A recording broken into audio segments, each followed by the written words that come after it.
Bismillahirrahmanirrahim.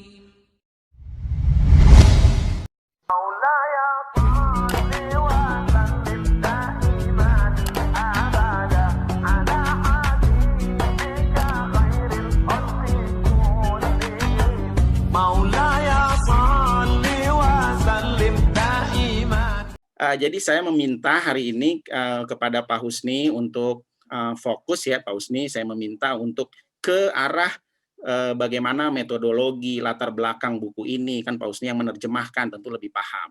Nanti yang kedua, Ustadz Rahman saya minta lebih spesifik untuk isi gitu dari sisi kontennya, supaya teman-teman yang lain nih yang masih belum baca, karena buku ini juga ternyata orang pada nanya tuh begitu diposting di media sosial, ini belinya di mana ya gitu. Saya juga saya bilang ya gitu kan, ini belinya di mana nih, baru lihat buku ini menarik gitu, ternyata oh gitu, termasuk saya juga gitu kan.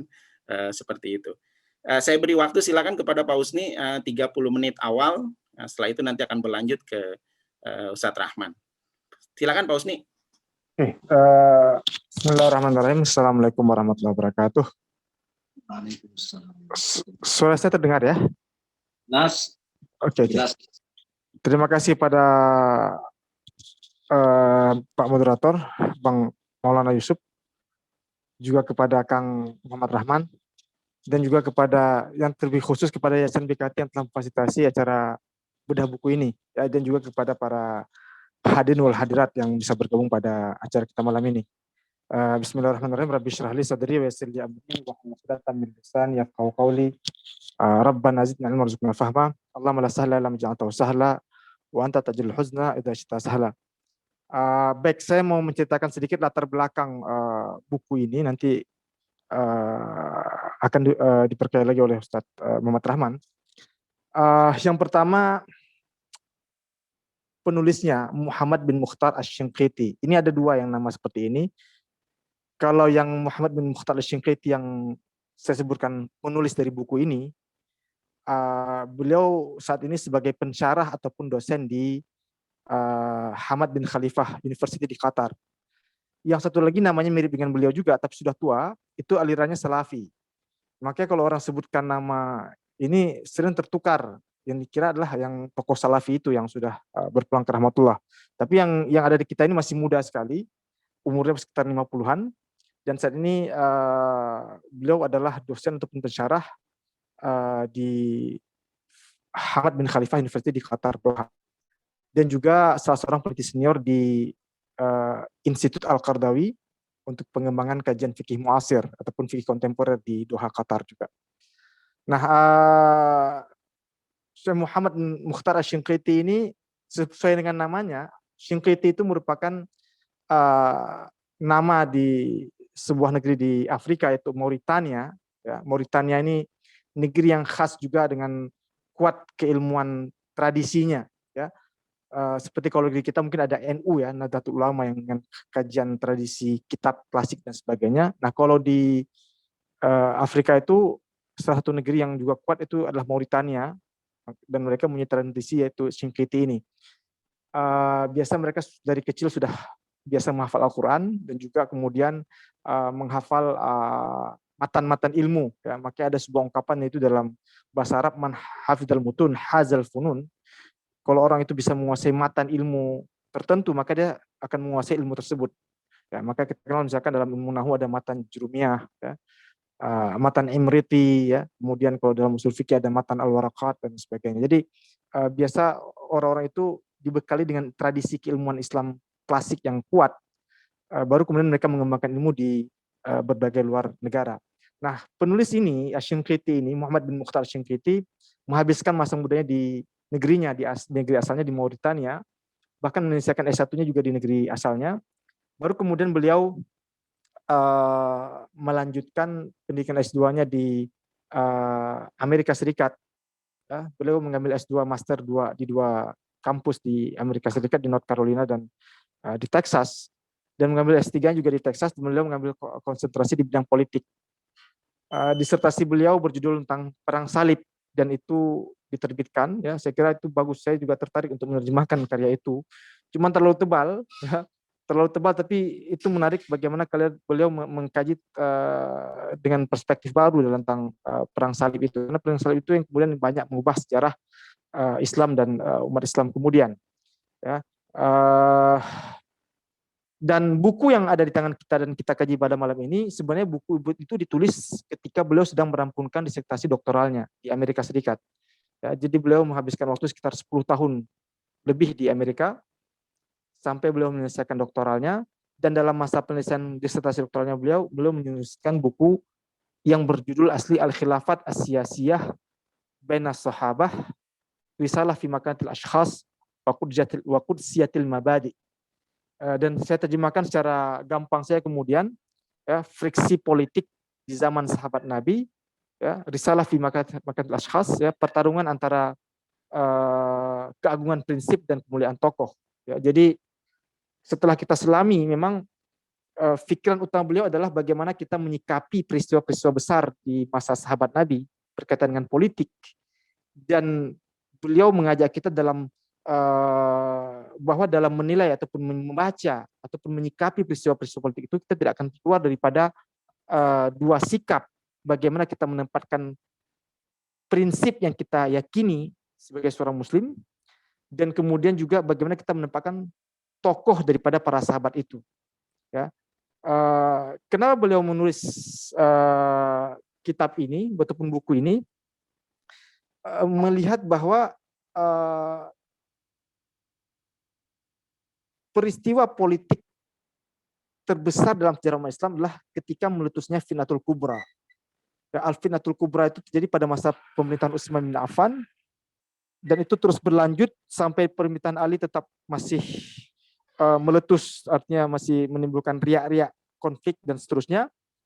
Bahkan setelah Ali pun itu masih memunculkan faksi-faksi politik, ya, apakah Khawarij, apakah Syiah, apakah Ahlus Sunnah dan lain sebagainya. Dan itu yang terus kita warisi sampai sekarang. Ini latar belakang yang beliau ceritakan kenapa ini, ya.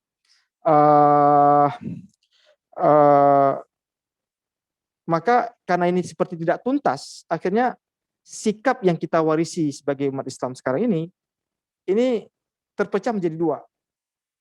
Ada kelompok yang mengagung-agungkan Ahlul Bait, Ali bin Abi Thalib sebagai tidak bersalah, ya, maksum dan lain sebagainya. Kalau dalam bahasa Asy-Syinkiti dalam bukunya ini dikolongkan sebagai at-tasyayyu as-sunni, ya. Sunni yang fanatik, yang tidak menyalahkan para sahabat. Yang pertama itu kelompok Syiah, yang kedua itu kelompok at-tasyayyu as-sunni ataupun sunni yang fanatik, yang bahwa menganggap peristiwa konflik politik di masa sahabat adalah ijtihad dari para sahabat masing-masing. Dan kalau kita pulangkan kepada hadis Nabi bahwa setiap mujtahid itu mungkin benar dan mungkin salah, maka para sahabat juga demikian, mungkin benar dan mungkin salah dalam ijtihad tersebut, maka kita pulangkan kepada Allah. Jadi kesimpulannya ya absen juga. Sementara ini adalah warisan politik yang kita terima sampai sekarang, ini jadi tanda tanya terus sampai bagaimana cara kita menyikapinya. Makanya di sinilah kemudian mendorong Syinkiti untuk menulis buku ini dan memberi perspektif baru. Maka kalau kita baca dalam buku ini di halaman-halaman awal itu sangat penting, karena kita akan memahami bagaimana metodologi ataupun kerangka fikir yang ditawarkan oleh Syinkiti dalam membaca peristiwa politik di masa sahabat tersebut. Ya, itu bagian penting. Dan bagaimana metodologi yang beliau tawarkan? Beliau lebih berpegang kepada metode hadis, ya. Di Syinkiti itu karena berkuat pada tradisinya, maka beliau berpegang pada hadis ketimbang untuk menafsirkan sejarah ataupun mengagungkan tokoh. Karena bagaimanapun di antara para sahabat itu punya kemuliaan-kemuliaan, punya kedudukan-kedudukan yang ini. Dan para sahabat yang satu berbeda dengan sahabat yang lain. Makanya di kalangan ulama Islam dahulu dikarang misalkan kitab At-Tabaqatus Sahabah untuk melihat bagaimana kedudukan para sahabat yang berbeda-beda. Ya, tentu yang paling mulia adalah generasi sahabat yang awal-awal masuk Islam.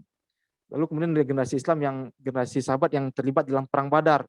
Kemudian seterusnya sampai nanti kemudian generasi Islam yang Fathu Makkah dan seterusnya. Jadi ulama Islam telah membuat kategorisasi atau karakteristik daripada para sahabat itu sesuai dengan tingkat kemuliaannya dalam tingkatan-tingkatan yang dikenal dengan tabaqatus sahabat tersebut.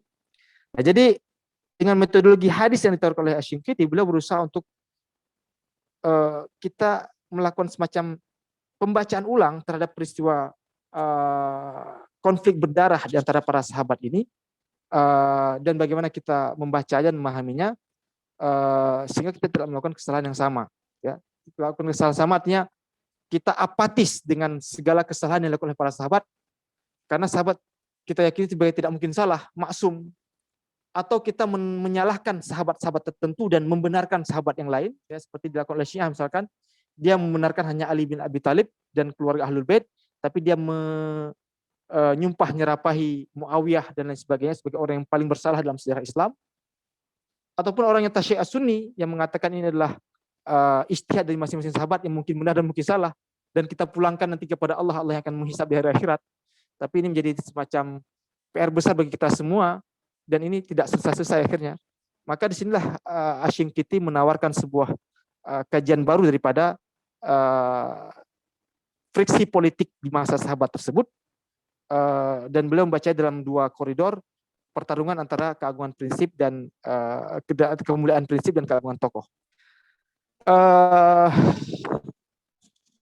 Buku ini dituliskan beliau ketika merempukan disertasi doktoralnya, dan yang ada di tangan saya sebagai penerjemah adalah buku edisi yang keempat, ya, buku edisi yang keempat yang saya terjemahkan edisi yang keempat. Awalnya buku ini dikata pengantari oleh politikus ulung dari Tunisia, Rashid Ghannouchi, tapi karena buku ini kemudian dapat banyak tentangan, terutama dari kalangan Muslim di Suriah, ya, salah satunya adalah tokoh Muslim Haraki, ya, pergerakan juga dari Syria sana, itu Munir Ghadban, yang dan beliau sebutkan di sini, beliau menentang sekali gaya penulisan oleh Asy-Syinkiti ini, karena Asy-Syinkiti kalau kita lihat dalam tulisannya memang lebih banyak memulangkan kesalahan itu kepada Muawiyah, ya, dalam peristiwa ini. Jadi Munir Ghadban mungkin membela Muawiyah, sehingga ini juga kemudian diberi semacam catatan kecil atau catatan ringan oleh Al-Qaradawi dalam kata pengantarnya. Jadi kenapa Asy-Syinkiti meminta kata pengantar Yusuf Qaradawi? Sebenarnya kalau kita baca di kata pengantar itu, Yusuf Qaradawi ini sempat menolak karena kan sudah ada Rashid Ghannouchi, untuk apalagi saya. Lalu Asy-Syinkiti mengatakan kan kalau sudah ada ini akan lebih baik kalau ada dari Yusuf Al-Qaradawi. Akhirnya Yusuf Al-Qaradawi pun membaca sekilas dan akhirnya kemudian beliau tertarik dan memberi kata pengantar sehingga semakin memperkaya buku ini. Dan kata pengantar Yusuf Al-Qaradawi juga cukup bagus, ya. Beliau membuat semacam pemetaan terhadap bagaimana cara menyikapi peristiwa konflik di masa sahabat itu di kalangan umat Islam, yang kalau bisa secara garis besar kita bagikan kepada 5 kelompok, itu lebih kurang. Jadi saya kira itu juga bagian yang penting kita baca dari buku ini, kata pengantar Yusuf Qaradawi, kemudian metodologi ataupun kerangka fikir bagaimana Asy-Syinkiti menulis buku ini, dan yang paling penting juga adalah 22 kaidah yang beliau sebutkan dalam buku ini sebagai parameter ataupun sebagai prinsip-prinsip agung yang harus kita pegang dalam menyikapi peristiwa konflik di masa sahabat tersebut. Saya nggak tahu ini panggilnya Bapak Ibu sekalian atau kaum muslim dan muslimat, ya. Oke, ya, apapun bisa saya panggil, ya. Pendengar yang budiman, karena ini kita lewat via online. Ya, Pak Maulana, ya, kita minta izin begitu, ya, Pak Maulana.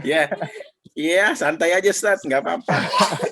Karena kalau bawaan di masjid kan masyiral muslimah muslimat rahimakumullah. Jangan di masjid, Ustaz, kita bukan di masjid nih. Ini sedunia mendengarnya. Waduh. Baik, sorry saya agak gugup tadi, mungkin nggak terlalu serius, ya. Buku ini sebenarnya kalau kita telusuri lebih jauh, banyak dikutip oleh Asy-Syinkiti dari bukunya Ibnu Taimiyah, ya, yang berjudul Minhajun Nubuwah. Sebenarnya buku Ibnu Taimiyah Minhajun Nubuwah itu adalah bantahan terhadap bukunya Syiah, ya. Jadi Syiah itu dalam memahami peristiwa konflik berdarah di masa sahabat ini, itu menghujat Muawiyah dengan kerasnya, dengan tegasnya, dan membela Ali habis-habisan. Maka Ibnu Taimiyah kemudian terdorong untuk bukan melakukan semacam pembelaan, tapi kita bersikap adil. Makanya dalam ilmu hadis ada sebuah ilmu yang sangat penting namanya ilmu jarah wa ta'dil.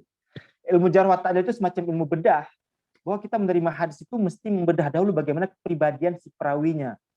Kira-kira bisa nggak kita terima riwayat hadisnya? Nah, begitu juga dilakukan oleh Asy-Shinqiti. Kita harus melakukan semacam metode ilmu hadis dalam bedah peristiwa-peristiwa konflik politik di masa sahabat itu, sehingga kita tidak cenderung untuk menggeneralisir ataupun menyalahkan. Kalau sudah salah, salah semuanya. Ataupun kalau kita benarkan, benar semuanya. Sehingga dia menjadi maksum. Karena kan tidak ada yang maksum di antara kita, kecuali Rasulullah SAW.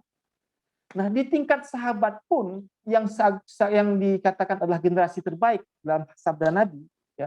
Di tingkat sahabat pun yang dikatakan sebagai generasi terbaik. Kan Nabi mengatakan khairul quruni qarni tsummal ladzina yalunhum tsummal ladzina yalunhum. Generasi terbaik adalah generasiku, zamanku, yaitu setelah itu adalah zaman sesudahku, itu zaman sahabat. Kemudian adalah zaman sudahnya lagi, yaitu zaman tabi'in. Di generasi sahabat, generasi terbaik setelah zamannya Rasulullah pun itu tidak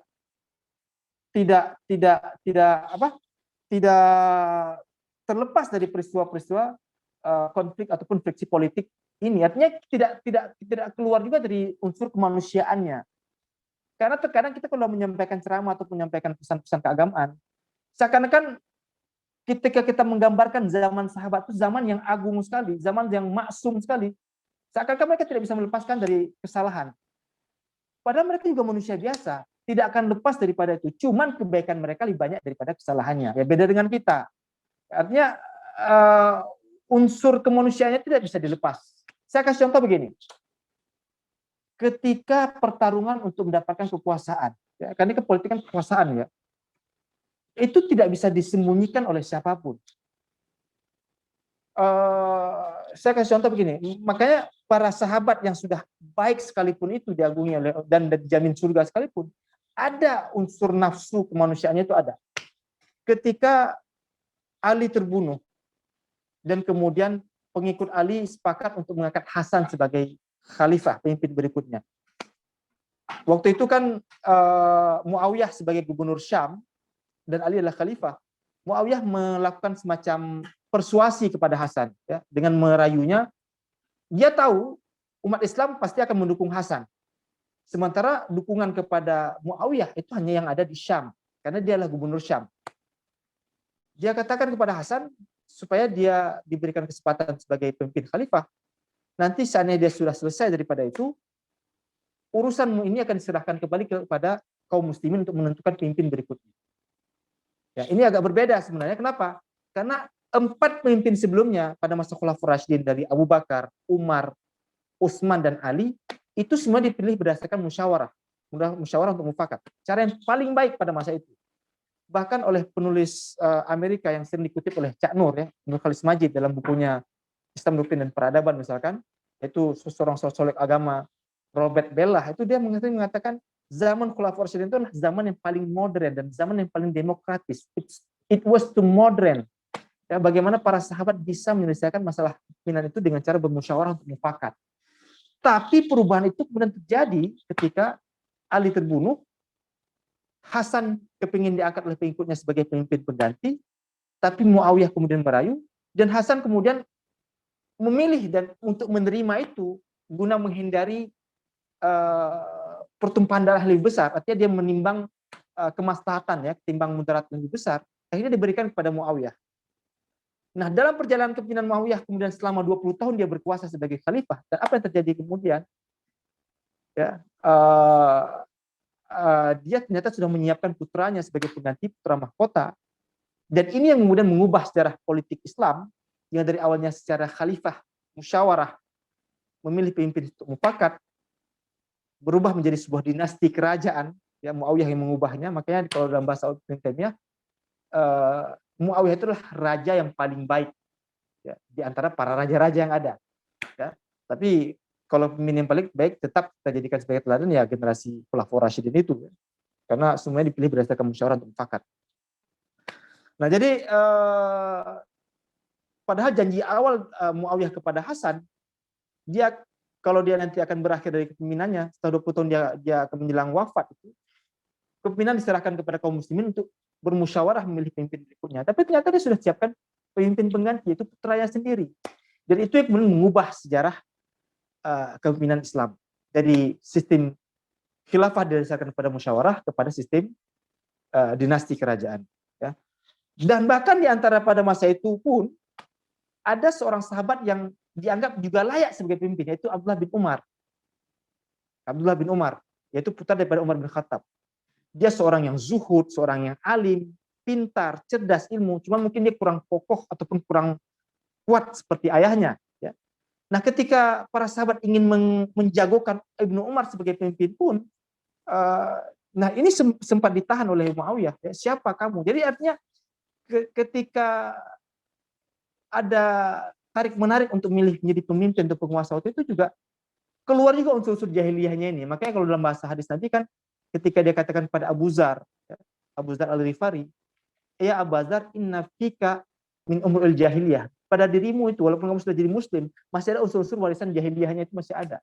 Nah gitu juga dengan para sahabat ini, artinya unsur-unsur itu tidak bisa dipungkiri ada ketika ingin merebut kekuasaan ini. Nah ini penting kita pahami supaya kita jangan menempatkan mereka sebagai generasi, memang generasi terbaik, tapi juga tidak luput daripada unsur kemanusiaannya. Sehingga tidak kita tempatkan mereka seperti malaikat yang tidak ada nafsu dan tidak ada lepas daripada dosa dan alpa, ya, gitu ya. Nah ini yang menarik kalau diceritakan dalam buku ini. Nah buku ini kemudian memuat lebih kurang sekitar 22 kaedah yang dikutip kebanyakannya dari buku Ibnu Taimiyah, ya, yang berjudul Minhajun Nubuwah ini. Ada beberapa poin-poin penting itu seperti misalkan dalam kaidah ketiga, bagaimana kita membedakan antara dosa yang diampuni dan ikhtiar yang dipuji, ya. Kemudian juga bagaimana kaidah yang paling penting, kita tidak mudah untuk mentakfirkan. Saya kira generasi sekarang ini paling mudah mengkafirkan orang. Beda paham langsung kafir. Ya, langsung nanti apa itu namanya itu tahzir. Langsung nanti sudah beda ini, beda manhaj, nanti sudah gitulah. Ya, nanti nggak satu pengajian, nggak satu halaqah juga sudah begitulah ya gambarannya. Jadi ini berguguran juga ya. yang berguguran di jalan dakwah gitu ya.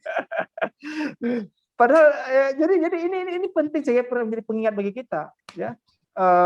Untuk tidak mudah, yang penting kita jagalah prinsip ini, tidak mudah-mudah kita generalisir untuk siapapun, ya, tidak mentakmim, nah ini yang kemudian banyak disampaikan, diulai oleh Asy-Syinkiti dalam bukunya ini dengan mengutip Ibnu Taimiyah, yaitu berupa 22 kaedah bagaimana cara kita menyikapi konflik di masa sahabat tersebut. Jadi kita tidak mudah menyalahkan juga, tapi juga tidak mudah kita mengeneralisir kesalahan itu kepada siapapun. Ya. Satu hal yang penting juga, Asy-Syinkiti ini mengutip, bukan mengutip ya, artinya beliau mengajak kita untuk berpikir tentang misalkan dari mana sih sikap At-Tasy' As-Sunni ini, sikap yang Sunni yang fanatik, ya. Ternyata setelah ditelusuri ini ada pada karya tokoh ulama Islam di Spanyol, di Andalusia, yaitu Ibnul Arabi, ya, dia seorang mazhab Maliki. Ibnu Arabi ini seorang tokoh alim juga. Dia adalah seorang qadhi, seorang hakim di Spanyol dulu ketika masih Andalusia berkuasa. Dia juga seorang ahli mufassir. Dia punya kitab namanya Ahkamul Quran. Ahkamul Quran karya Ibnu Arabi itu sangat terkenal, selain juga Al-Jassas, ya, Ahkamul Quran. Nah, dia dari si beliau lah ternyata punya sikap At-Tasy' As-Sunni ini yang tidak menyalahkan, artinya membenarkan semuanya. Seakan-akan sikap sahabat itu adalah sikap yang maksum. Padahal kita sudah yakin bahwa sahabat juga tidak terlepas dari unsur kemanusiaannya, dan yang maksum adalah baginda Rasulullah Shallallahu Alaihi Wasallam. Nah, jadi itu yang diceritakan dalam buku ini. Intinya banyak pelajaran penting yang kita dapat, ya, dalam cara menyikapi bagaimana konflik ataupun friksi yang terjadi di antara para sahabat. Nah, nanti lebih kaya dijelaskan lagi oleh Kang Muhammad Rahman, ya. Siap.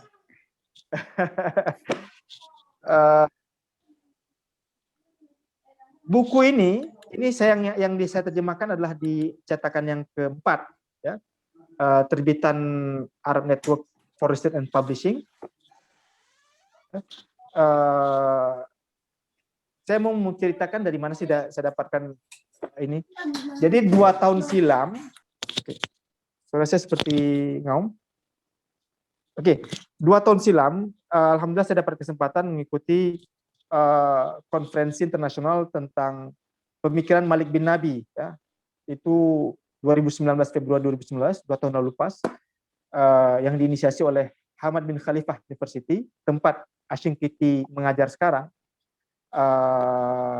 Hamad bin Khalifah University menginisiasi membuat konferensi internasional tentang pemikiran Malik bin Nabi. Itu untuk mengenang 70 tahun karya beliau yang sangat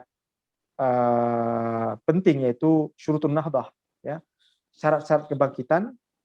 Jadi saya call for paper dan saya kemudian mengirim dan alhamdulillah diterima. Saya ikut konferensi itu dan saya bentangkan paper saya sebagai apresiasi tentang pemikiran Malik bin Nabi pada konferensi tersebut. Nah, disitulah saya kemudian bertemu dengan penulisnya Ashinkiti dan saya terkesan dengan penyampaian beliau. Akhirnya saya berjumpa dan saya dihadiahi 2 buku oleh beliau. Yang pertama Al-Khilafat As-Siyasiyah ini, dan beliau langsung tuliskan semacam persembahan, ya, ataupun ini untuk saya. Satu lagi buku yang beliau anjurkan malah untuk diterjemahkan, tapi terlalu tebal, berjudul Al-Azmah Ad-Dusturiyah fil Hadrah Al-Islamiyah minal Fitnatul Kubra ila Rabi' Al-Arabi. Kalau kita terjemahkan lebih kurang. Jadi beliau memang konsisten pada pemikiran politik ini, ya. Beliau bekerja tentang sejarah.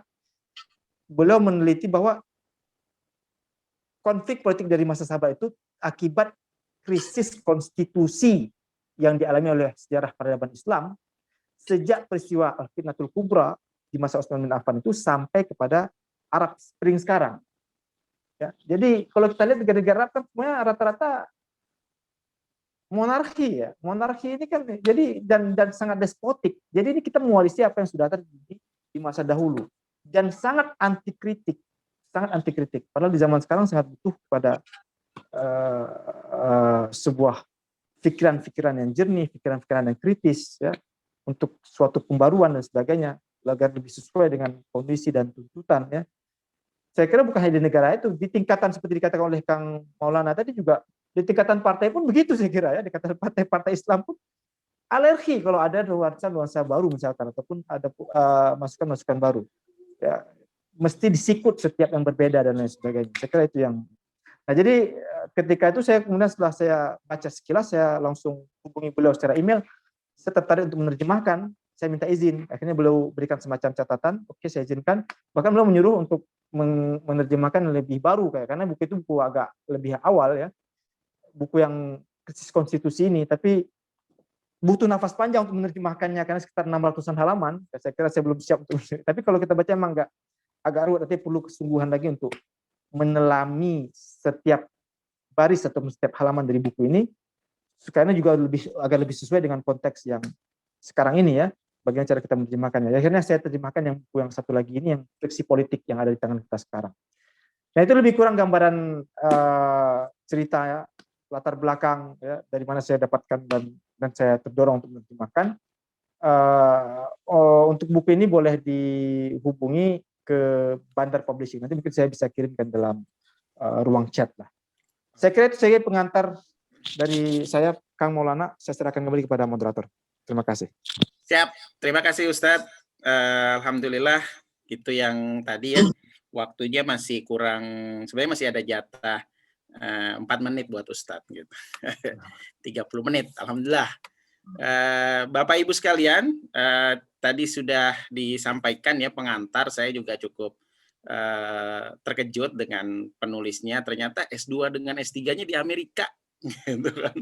Pantes gitu kan, ngomong politiknya agak enak gitu kan. Dan Yusuf Qaradawi itu di pengantar selalu mengatakan, saya mencatat ada 3 atau 4 kalimat memuji pembicara ini dengan tulis sebagai orang yang berpikiran moderat gitu, ya. Ya mungkin karena kuliahnya di Amerika kali, ya, gitu. Ya, beda-beda lah gitu. Oke, sebelumnya juga ini ada pengumuman, ya, dari panitia nih. Jadi untuk yang bertanya nanti ada door prize. Kalau buku saya nggak tahu ada berapa, nanti dipilih yang terbaik versi panitia ya gitu. Jadi keputusannya mutlak, tidak boleh diganggu gugat gitu. Kalau termasuk kaos ya, kalau kaos ada kebetulan di BKT ini kita kemarin dapat kerjasama dengan Kemenkes ya, ada kaos germas gitu. Nah kaos germas itu supaya kita aktif berolahraga ya, menjaga imun. Nanti khusus ya, ada banyak tuh kalau kaos buat Pak Ustadz juga. Nanti buat para pembicara nih Pak Ustadz, kalau Makasih. ya pokoknya kaosnya kalau di keluarganya ada 5, kita kasih 5 karena ada banyak saya gitu. Ya, syaratnya harus foto gitu, kirim.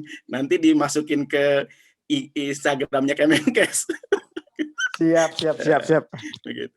Oke, Bapak Ibu sekalian, tadi sudah menarik ya pengantar pembicara pertama tentang bagaimana latar belakang, isi dan yang lain. Nah, sekarang kita akan masuk ke pembicara kita yang kedua, yaitu Bapak Ustadz Dr. Muhammad Rahman